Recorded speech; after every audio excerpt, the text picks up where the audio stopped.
दोस्तों नमस्कार, मैं हूं विजय कुमार पाल, एक लेखक।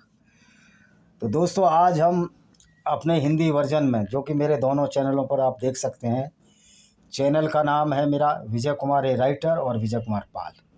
तो दोस्तों आज हम चैप्टर 47 की आयत नंबर 1 से शुरू करते हैं और चैप्टर इसका नाम है मोहम्मद, यानी कि जो रसूलुल्लाह है, जो इस्लाम का पैगंबर है। ऐसा कहते हैं कि अल्लाह ने उनको आयतें भेजी। मैं ये पूछना चाहता हूँ कि कैसा ये अल्लाह था जो सारी आयतें गुंडागर्दी की भेज रहा था, सारी आयतें ऐसी भेज रहा था जो इंसानियत के लिए ख़तरनाक है। तो आप समझ सकते हो कि दुनिया बनाने वाला हो सकता है। ये मोहम्मद का झूठ और फरेब था जो हम हर बार हर वीडियो में बताते हैं। तो आज मोहम्मद के झूठ और फरेब की पोल खोलने के लिए उसी के नाम का जो चैप्टर है मोहम्मद, उसके बारे में हम चर्चा करेंगे। ये पहली आयत है। जिन लोगों ने कुफ्र अख्तियार किया और लोगों को खुदा के अल्लाह के रास्ते से रोका, अल्लाह ने उनके अमाल अकारत कर दिए। कह रहा जिन लोगों ने कुफ्र अख्तियार किया, यानी जिन्होंने इस्लाम को नहीं माना, जिन्होंने इस्लाम की गुंडागर्दी को नहीं माना, क्योंकि इस्लाम की गुंडागर्दी को नहीं मानना कुफ्र है। अब कहोगे कि इस्लाम में गुंडागर्दी कहाँ है? भाई, दूसरे की औरतों को लूटना, उनके साथ बलात्कार करना जो मोहम्मद साहब करते थे, और लूट का 20वां हिस्सा पैगंबर को जाता था, क्या ये गुंडागर्दी नहीं है? यानी कि जो इस्लाम की गुंडागर्दी को नहीं मानता, अल्लाह उससे खुश नहीं होता। यानी कि ये कैसा अल्लाह है? ऐसा लगता है कि अल्लाह अपराधियों का सरदार है। दूसरी आयत, जिन लोगों ने इनकार किया और अल्लाह के मार्ग से रोका, उनके कर्म उसने अखारत कर दिए। यानी कि जिन लोगों ने इनकार किया तो उनके कर्म अकर्त कर दिए, मतलब बेकार कर दिए। यानी कि जो लोग सही काम करते हैं उनके काम अकर्त हो गए। क्या बेवकूफ़ी भरी बात है। यानी कि गुंडागर्दी को अल्लाह अच्छा समझता है। और फिर दूसरी आयत है, और जिन लोगों ने ईमान कबूल किया, यानी कि इस्लामिक बेवकूफ़ी को माना, गैर मुस्लिमों को कत्ल करने की बात को माना, दूसरों के धर्म स्थल तोड़ने की बात को माना, यानी फुल टू फुल गुंडागर्दी, फुल टू फुल अपराध को माना और अपराधी बने, अच्छे अच्छे काम किए। ये अच्छे काम है इस्लाम की नज़र में, क्योंकि इस्लाम की नज़र में कोई भी अच्छा काम गैर मुस्लिमों के लिए है ही नहीं। तो ये अब इनके लिए अच्छा काम है। और जो किताब मोहम्मद उनके परवरदिगार की तरफ से नाजिल हुई, वो किताब जो अल्लाह की तरफ से मोहम्मद पर आई। अब बताओ, पूरी दुनिया में ये अल्लाह पैदा हुआ और ऐसा मोहम्मद पैदा हुआ जो बलात्कार करता था, जो काफिले लूटता था, जो औरतों को बाज़ारों में बेच देता था। तो ऐसा पैगंबर भेजा इस अल्लाह ने। सच्चाई तो ये कि पैगंबर के खुद के कर्म थे, खुद की इनके ब्रेन जिम्नास्ट थी, जो मोहम्मद ने पूरी ज़िंदगी लूटपाट किए। वह बरक है उस पर ईमान लाए तो अल्लाह ने उनके गुनाह दूर किए, उनकी हालत संवार दी। यानी कि अल्लाह पहले मुसलमानों को गुनाहगार बनाता है, कातिल, लुटेरा, बलात्कारी बनाता है। कि कुरान में आयते हैं कि गैर मुस्लिम औरतों को लूट कर उनके साथ बलात्कार जायज़ है, उसको मलका यमीन कहते हैं। तो भाई अच्छे काम किए तो ये अच्छे काम हैं। तो ये मोहम्मद एक ऐसा भेजा, जब मोहम्मद पैदा हुआ होगा थाली बजी होंगी इसके घर पर कि पूरी दुनिया का उद्धारक आ गया। लेकिन ये तो ऐसा व्यक्ति था जिसने इस्लामिक विचारधारा को जन्म दिया, जो आज की तारीख में फुल टू फुल गुंडागर्दी कही जाएगी। और वही सत्य है उनके रब की ओर से। उसने उनकी बुराइयां उनसे दूर कर दी, उनका हाल ठीक कर दिया। अब क्या बुराइयां दूर कर दी? अगर आप गैर मुस्लिम हैं, आप सबको बराबर समझते हैं, आप वसुदेव कुटुंबकम की आस्था पर विश्वास रखते हैं, तो ये बुराई है इस्लाम की नज़र में। इस्लाम की नज़र में लफंगा, लुच्चा, बलात्कारी होना बुराई नहीं है, क्योंकि वो तो इस्लाम में पवित्र है। बुराई है कि आप गैर मुस्लिम हैं। आयत नंबर 3 क्या कहती है? ये इस वजह से कि काफिरों ने झूठी बात की पैरवी की और ईमान वालों ने अपने परवरदिगार का सच्चा दीन अख्तियार किया। यूँ खुदा लोगों के समझने के लिए मिसालें बयान करता है। अब ये बताओ कि काफिरों ने झूठी बात की क्या पैरवी की? इस्लाम से बड़ी कोई झूठी बात है? मोहम्मद से बड़ा झूठा नबी है कोई? जो ये मोहम्मद बोलता था कि मैं उस मस्जिद में नमाज़ पढ़ के आया, जो मस्जिद बनी नहीं थी, अलग सा मोहम्मद की मौत के बाद बनी, जिस पर आज यहूदी दावा करते हैं, क्योंकि वो सोलोमन टेम्पल था जिसको कि इस्लाम ने सुलेमान बना लिया बड़ी चालाकी से।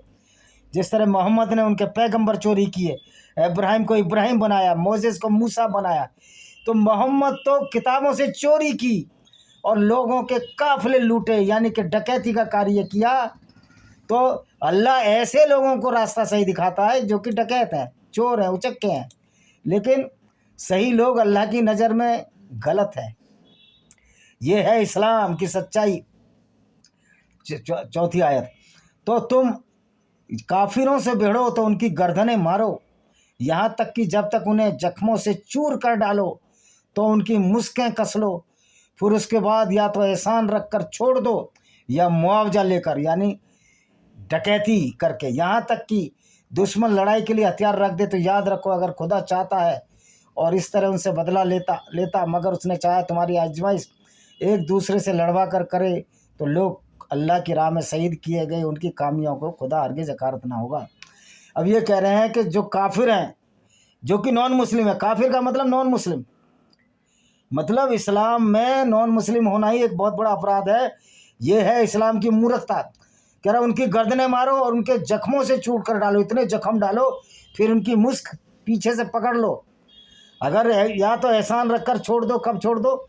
जब वो मुसलमान बन जाए तब छोड़ दो, जब इस्लामिक गुंडागर्दी को कबूल करना है, एक झूठे अल्लाह और लुटेरे पैगंबर की बातों को कबूल करने, तो उनको छोड़ दो या मुआवजा लो या फिरौती ले लो। मोहम्मद जितने भी अटैक करता था, काफिले लूटता था और उसके बदले फिरौती लेता था। ऐसे बहुत से उदाहरण हैं जब मोहम्मद ने फिरौतियाँ लीं, यानी कि मोहम्मद तो दाऊद इब्राहिम का भी बाप निकला, दाऊद इब्राहिम का भी बाप निकला। 5वीं आयत, उन्हें अनकरीब मंजिल मकसूद तक पहुंचाएगा और उनको मंजिल मकसूद यानी जन्नत में पहुंचाएगा। अब एक कातिल को अल्लाह जन्नत दे रहा है, रेपिस्ट बलात्कारी को अल्लाह जन्नत दे रहा है, किस तरह का अल्लाह है? तो ये झूठ नहीं है, ये फरेब नहीं है क्या? और उनकी हालत संवार देगा, उनको बहसित में दाखिल करेगा जिसका उन्हें पहले से ये नासा है। बहसित माने स्वर्ग में दाखिल कर देगा, उनकी हालत सवार कर देगा। अगली आयत क्या कहती है? मतलब लुटेरे, पापी और बलात्कारियों का अल्लाह सरबराह है, सरपरदार है। हे ईमानदारो, ईमान वालों, अगर तुम अल्लाह के दीन की मदद करोगे तुम्हारी मदद करेगा और तुम्हें साबित, अगर तुम अल्लाह को मानोगे तो तुम्हारी मदद क्या है? मदद करेगा, क्योंकि अल्लाह ने तो पूरी छूट दे रखी है लूटने की। लूटेगा, गैर मुस्लिम औरतों से बलात्कार होंगे जो तुम्हारी किताब कहती है। इसीलिए तो मुसलमान अगर किसी गैर मुस्लिम औरत का बलात्कार करते हैं आज भी, या किसी गैर मुस्लिम को कत्ल करते हैं, तो बाहर से ये भले ही सच्चे मन से कहें ये बहुत बुरा हुआ, बहुत गलत हुआ, लेकिन इनकी किताब तो यही बात कहती है। फिर क्या गलत हुआ? तुम्हारे हिसाब से तो ठीक हुआ। तो ऐसे लोग झूठे हैं, धूर्त और मक्कार हैं। ऐसे इस्लाम मानने वालों के आप विचारधारा से प्रभावित ना हो, उनकी झूठ पर प्रभावित ना हो, क्योंकि इस्लाम में झूठ बोलने की भी बात है। उसको अलतकिया कहते हैं। इस्लाम में झूठ बोलकर धोखाधड़ी का पूरा इतिहास है कि मोहम्मद ने किस तरह से धोखाधड़ी करके 120 साल के आदमी को मरवाया जिसका नाम अबू अफाक था। और जो लोग काफिर हैं, यानी जो कुफ्र करते हैं, जो इस्लाम को नहीं मानते, उनके लिए डगमगाहट है, अल्लाह उनके अमाल बर्बाद कर देगा। देखिए, अल्लाह की तो कोई औकात नहीं है कि अल्लाह उनके अमाल अल्लाह की कोई औकात नहीं है, ना अल्लाह कुछ कर सकता। अल्लाह बेबस और लाचार है, मोहम्मद की कठपुतली है जो मोहम्मद ने अपने फ़ायदे के लिए बनाया था। हे इसलिए कि खुदा ने जो चीज़ नाजिल फरमाई और उसे उन्होंने नापसंद किया, तो अल्लाह ने उनकी कारस्तानियों का हकारत कर दिया। देखिए, अल्लाह की तो कोई औकात ही नहीं है।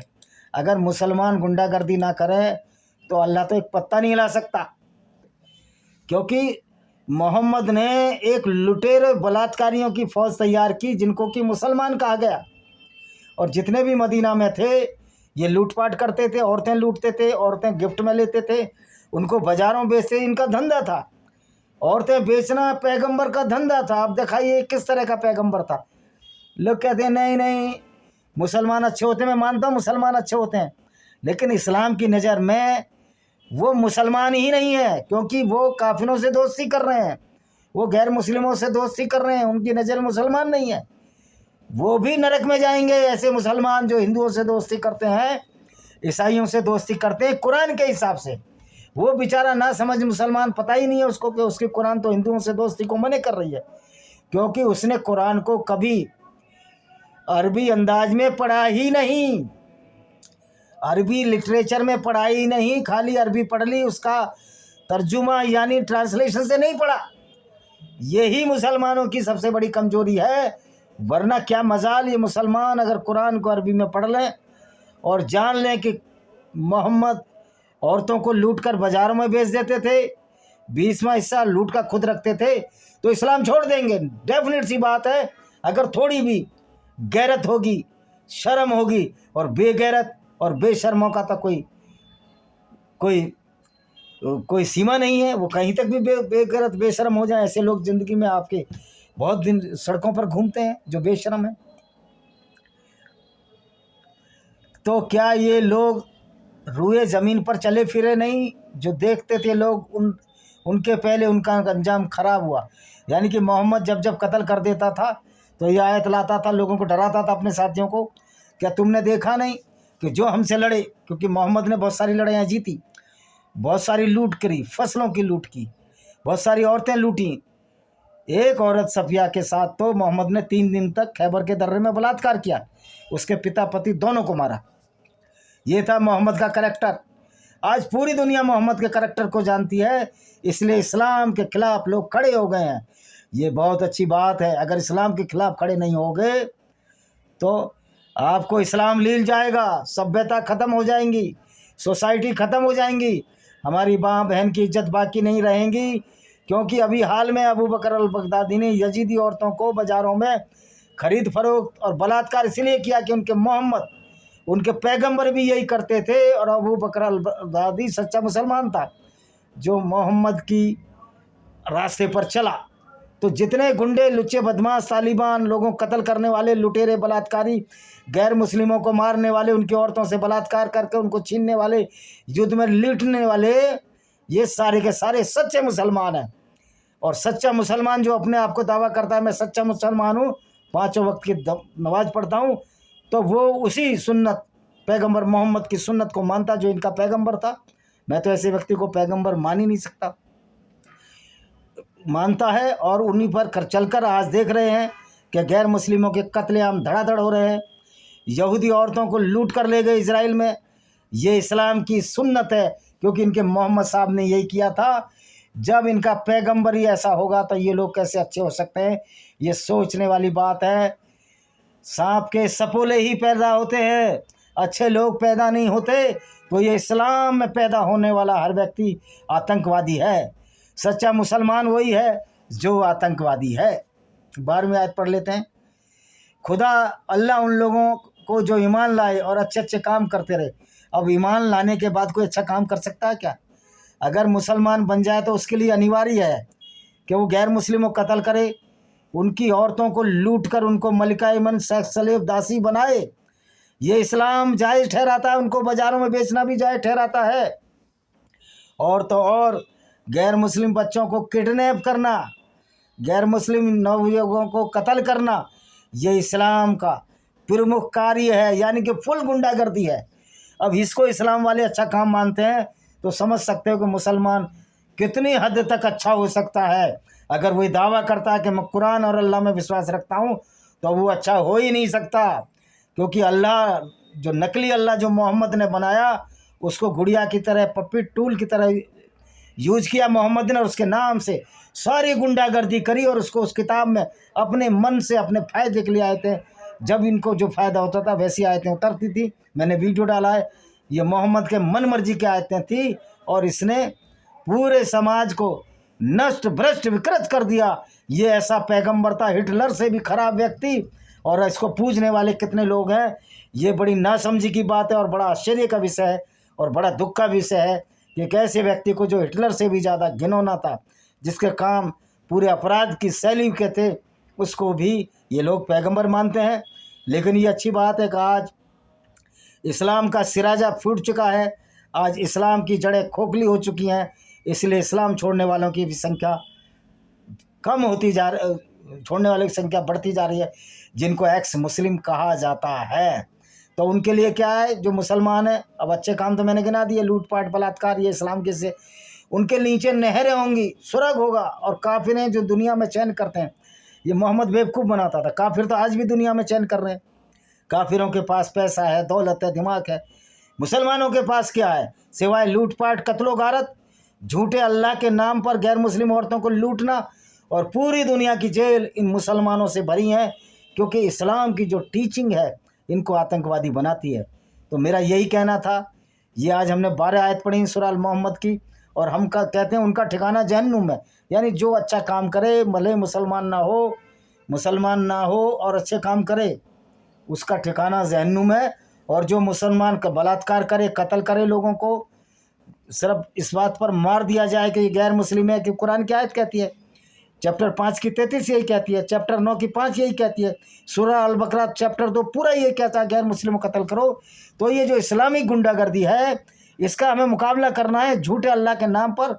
अब हम लोग डरने वाले नहीं, सारी पूरी दुनिया के गैर मुस्लिमों को यूनाइट होना पड़ेगा, वरना आपकी जहाँ जहाँ मुस्लिम आबादी बढ़ी, मुस्लिम गुंडे बढ़े, इस्लामिक गुंडे बढ़े, वहाँ क्या हमारी नस्लों का हाल हुआ है। चाहे यहूदी हो, चाहे हिंदू हो, चाहे ईसाई हो, पूरे इस्लाम ने जो बर्बादी का बायस जो मंजर देखा है पाकिस्तान में। देखिए जो आज हमारे मुस्लिम भाई हैं जो कन्वर्टेड हैं हिंदुओं से, उनके पुरखों के साथ बलात्कार किया, उनकी दादी नानियों के साथ बलात्कार किया जो टर्किश मुसलमान आए। और मज़े की बात है, उनके आइकॉन, उनके हीरो वही हैं जो उनके बलात्कारी हैं। तो कितना ब्रेन वॉश इस्लाम करता है, इस बात को हमें समझने की आवश्यकता है। इसी के साथ हम इस वीडियो को विराम देते हैं। वंदे मातरम, जय हिंद, आपका दिन शुभ हो।